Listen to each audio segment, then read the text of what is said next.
Bonjour à tous, c'est Ben185 qui on se retrouve pour un nouvel épisode de For My Tape. Alors cette semaine on a eu énormément de surprises.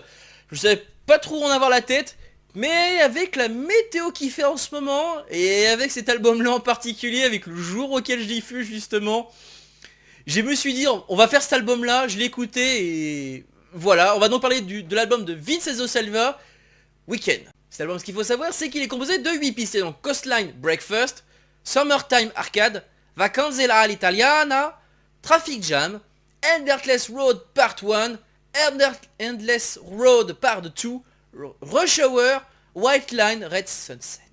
Cet album, il a une particularité. Ce qu'il faut savoir, c'est qu'il indique d'ailleurs, ce que je trouve assez sympa, c'est qu'il a été fait en 16 bits. Oui, c'est la tonalité, ça a été fait par des sons expérimentant 16 bits arcade. C'est-à-dire que c'était fait de sons qu'on sort généralement d'une borne d'arcade.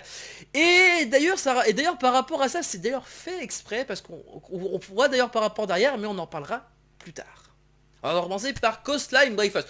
Bon, Coastline Breakfast, comme son nom l'indique, c'est tout simplement, Coastline c'est le littoral, Breakfast, donc ça veut dire simplement on se voit là, on est posé sur la plage, ou voire même plutôt, par rapport à l'image, on est plutôt on est plutôt là, tranquillement, en train de suivre la route littorale, tout ça, vous voyez ce que je veux dire, c'est vraiment, on est en voiture, on est là, et on longe la côte tout simplement avec, en voiture tout simplement, avec l'échauffement, tout ça. On va aller maintenant de la deuxième piste, Summertime Arcade. Alors bon déjà celle-là, c'est vrai que par rapport à la précédente piste, qui m'évoquait pas trop le côté arcade, c'est vrai qu'on n'entend pas, c'est vrai que ça évoque pas trop l'arcade. Là par contre on sent vraiment le côté arcade par rapport à la tonalité. Mais c'est vrai qu'on sent plus de ça, qu'on sent pas mal l'influence italo disco, ce qui est vrai également. Mais c'est en dessous c'est ici l'influence arcade, ce qui s'entend beaucoup pas mal sur cette piste là. On va passer maintenant à la troisième piste, Vacanze all'Italiana, qui signifie tout simplement en italien vacances italiennes.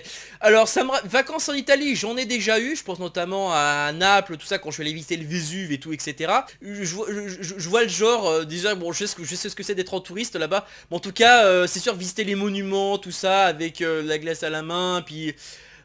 Enfin bref, vraiment le paysage typique. Et qui dit vacances dit la quatrième piste, Traffic Jam. Alors Traffic Jam, c'est très clairement...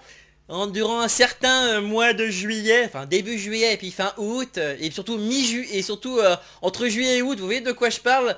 Vous savez quand Bison futé dit noir? Bah oui, tout simplement les embouteillages, voilà tout bonnement et simplement. C'est très clairement une allusion à ça. C'est d'ailleurs ma préférée de cet album d'ailleurs parce que, moi ce que j'adore c'est qu'il a utilisé, et c'est vrai, il a utilisé franchement le son de klaxon de voiture en tant qu'instrument. Il y a plusieurs d'autres artistes qui le font, mais c'est vrai que là, c'est utilisé de manière, je trouve, assez classe.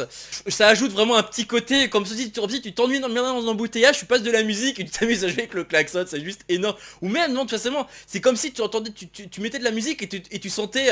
comme si tu entendais les gens klaxonner pour dire tu l'avances ta caisse. On va passer maintenant à la cinquième piste, Endless Road. Et Endless Road, c'est très clairement, c'est vrai qu'Endless, moi ça me fait m'évoque plutôt l'autoroute. Enfin mais non, c'est non ça on a l'impression dont la piste se passe. C'est vrai qu'elle se dit que le rythme est déjà beaucoup plus rapide déjà que celle que les précédentes.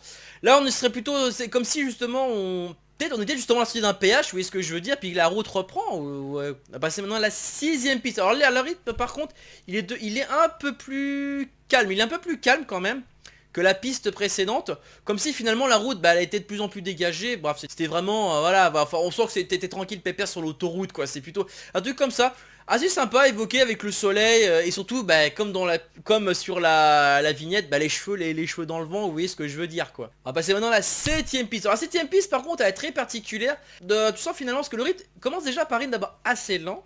Enfin je trouve plus lent, assez lent. Enfin pas très lent non plus mais lent, ça commence de lent. Et ça va vers un chouïa plus rapide. Comme si finalement tu quittais les routes, justement, vous voyez, l'autoroute pour aller justement sur des routes secondaires. Et tu commençais à aller, à rouler, vraiment à profiter du paysage sur les routes de côte. Vous savez, les routes qui montent comme ça, qui sont... Si vous voyez ce que je veux dire. On va passer maintenant à la huitième piste. Et la huitième piste, c'est tout bonnement et simplement l'arrivée. Là, le rythme, je dirais, en tout cas, moi ça m'évoque le calme. Tu es dans la voie, et surtout, White Line, tout simplement, Red Sunset, c'est le coucher de soleil, et bien sûr le soleil rouge. Et White Line, bien sûr, les deux bandes de parking, la voiture qui est entre les deux bandes, t'es là, comme ça pépère, en train d'admirer le coucher de soleil avec ta dulcinée juste à côté.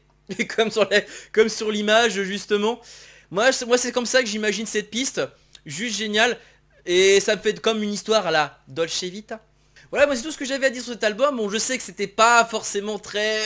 c'est difficile d'expliquer parce que c'est vrai que ça évoque pas grand chose, mais c'est vrai que ça évoque en tout cas le terme général. Ça évoque vraiment la balade en voiture, ça c'est sûr et certain. Ça évoque très bien la balade. Après, essayer de préciser où c'est précisément, j'ai eu un peu de mal. Même si c'est vrai que c'est d'ailleurs pour ça que c'est fait en 16 bits d'ailleurs. Et on voit d'ailleurs en fond, d'ailleurs en la bannière, si on descend un peu plus de quoi ça parle, regardez, on voit déjà à quoi ça évoque bien sûr. Même déjà le plan arrière déjà comme ça fait très clairement penser, même ça, à bien sûr vous avez compris à une certaine série d'arcade, notamment la série Outrun, voilà, par Sega. Alors c'est vrai que bon, par contre il a pas eu le budget pour la Ferrari, ça va plutôt passer. Alors ce qui fait que là, bah il a eu le budget pour ce que vous pourrait considérer comme un modèle très reconnu des alfistes. Oui, si je dis alphiste, vous comprenez très bien de quoi je parle. Je suis bien sûr d'une Alfa Romeo Spider. Voilà, cette émission est maintenant terminée, j'espère que cela vous a plu. N'hésitez pas à me dire dans les commentaires si j'ai oublié des trucs, il y a de fortes chances, etc. Enfin, et même vous, ce que vous avez pensé de cet album, hein, évidemment. Hein. N'oubliez pas qu'un petit pouce bleu si vous avez apprécié, ça fait toujours plaisir, et un petit commentaire, hein, voilà. Si vous désirez me suivre, c'est pas très compliqué, il y a les réseaux sociaux, que ce soit Facebook ou Twitter. Vous pouvez même me parler directement en vocal ou à l'écrit si vous êtes un peu timide, par le biais d'un Discord dont le lien est dans le descriptif de l'épisode ou en haut de la chaîne. Allez, sur ce, moi je vous laisse et je vous dis de passer un bon album. Non, bien sûr, je voulais dire bon week-end. Allez, ciao.